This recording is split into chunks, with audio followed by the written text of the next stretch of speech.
In this episode, I'll be making a few player handouts that can be used for a simple puzzle encounter.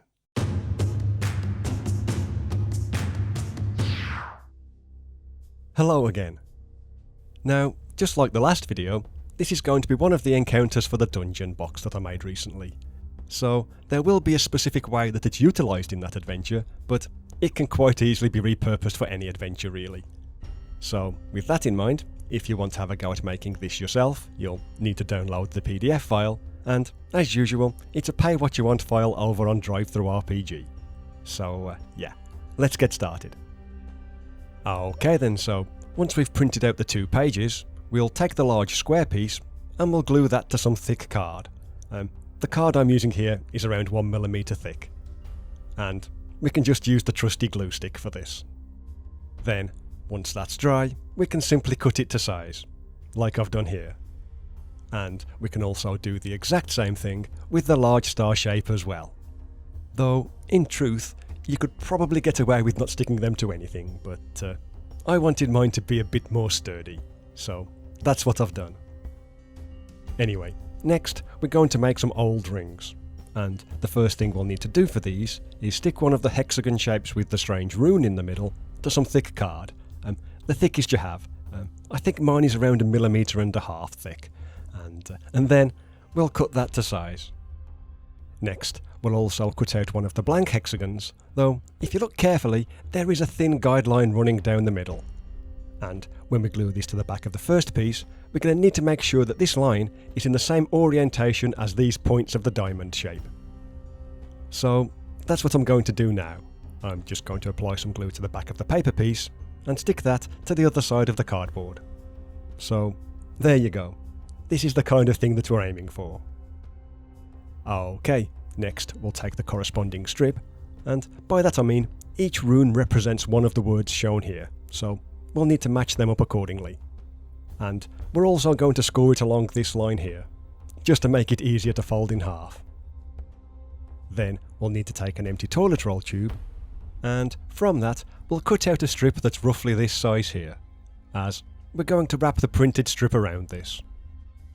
And I found that the easiest way to do this is to first apply some glue to the inside curve of the toilet roll tube, and then add some glue to the half of the printed strip that has the knotwork pattern.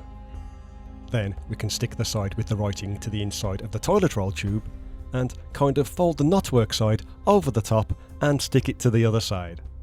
I don't think I've explained that very well, but this is the kind of thing that I mean. Anyway, we'll need to give that plenty of time to dry, so to speed things up, here's another one that I've made off camera. And all we'll need to do then is cut that to size with a sharp knife and a metal ruler, like you can see me doing here. There you go. And it's at this stage that I like to bend it around a pen or similar, just to give it more of a curve. Then, if we turn the hexagon piece over, so that we can see the guideline again, we'll add a blob of glue to the middle of that line, and then kind of bend the toilet roll tube back into a circle, and position it so that, where the 2 ends join together, that lines up with the guideline, if that makes sense. Basically, we're aiming for this kind of thing, so hopefully you can see what I've done there. And that's how we can make the rings. It's the same process for all 4 of them. Okay then, the last thing we're going to make is a miniature version of the puzzle. And for this, we'll take this texture, glue that to some card, again, the card I'm using is around 1mm thick, and then cut that to size. And we'll do the same thing for the back of the wall as well. Next, we'll take this texture, and we're going to be gluing that to some thin cereal box card, and not surprisingly, we'll also cut that to size. And for the final piece, we'll take some of the same cardboard that we used for the wall of the dungeon box, and cut that to the same width as the wall sections, and make it around 1.25 inches long. Then we'll take the glue gun again, and apply some glue to the back of the cardboard piece, and stick that to the back of the puzzle wall, so that it lines up with the top. Then we'll add some more glue to the other side, and do the same thing with the back wall. And just so you know how to distinguish the top from the bottom is slightly darker. Anyway, it should end up looking something like this. with the cardboard piece sandwiched between the two walls. Okay, next we'll need to measure the thickness of the entire piece. Mine looks to be around 5mm thick, and then we'll cut a strip from the cereal box piece that's the same width, which is what I'm doing here.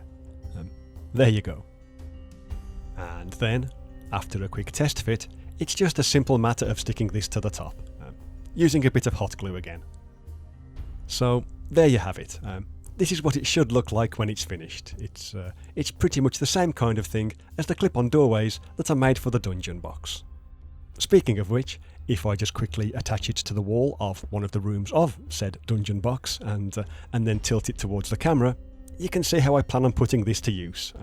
In the adventure I'm writing, it goes on the back wall behind the sarcophagus. But yeah, that's the crafting part of this video done. Now I should probably explain how the puzzle actually works. So the idea is that the PCs will be given the amulet at the start of the adventure by a scholarly patron or someone like that. And if they don't spot it themselves, this NPC, they'll inform them that these dots, they represent the constellation of the Great Serpent, or the Celestial Worm, or some such. I mean, it's pretty obvious, it's a constellation in the rough shape of a dragon. Anyway, as for the amulet itself, it's made from rusty iron or steel, it's decorated with a red enamel dragon, and the constellation, that's made from platinum, or similar. And this same NPC, they'll think that the amulet, it plays some part to unlocking a great treasure.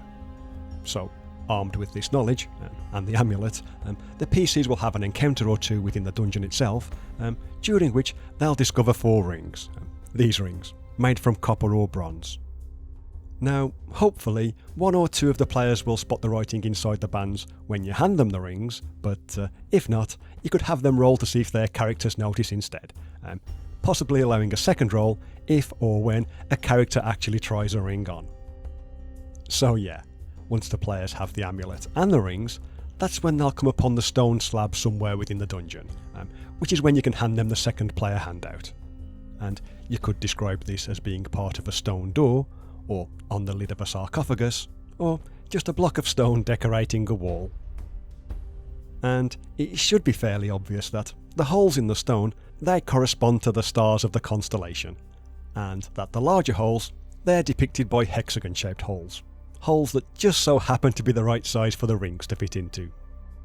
But again, if the players fail to spot this, their characters might notice, if they make some kind of successful roll. And then it's just a matter of inserting the correct ring into the correct hole to solve the puzzle. So the wisdom ring, that goes into the head, because, you know, that's where the brain is. Balance goes to the tail area, for obvious reasons. To have courage is to show or have heart, so that goes into the chest. And swiftness, that's granted by the dragon's wings. So it's not a hard puzzle, but if they do get it wrong, then maybe a trap could be triggered, or monsters could be summoned, or, you know, there could be some other kind of setback. On the other hand, if the correct rings are placed into the correct holes, maybe a door unlocks, or a trap is disarmed, or it could open a secret compartment with some treasure. It's up to you. Though, as I say, things are a bit more specific in the adventure that I'm putting together for myself, but I wanted to present everything in this video in a more vague and generic fashion, just so that you can see how it can be used in various ways.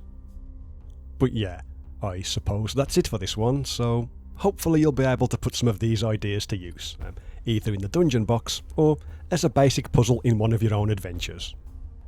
So all that's left to say is thank you very much for watching. I do have one more video planned with regard to the dungeon box, some more miniatures.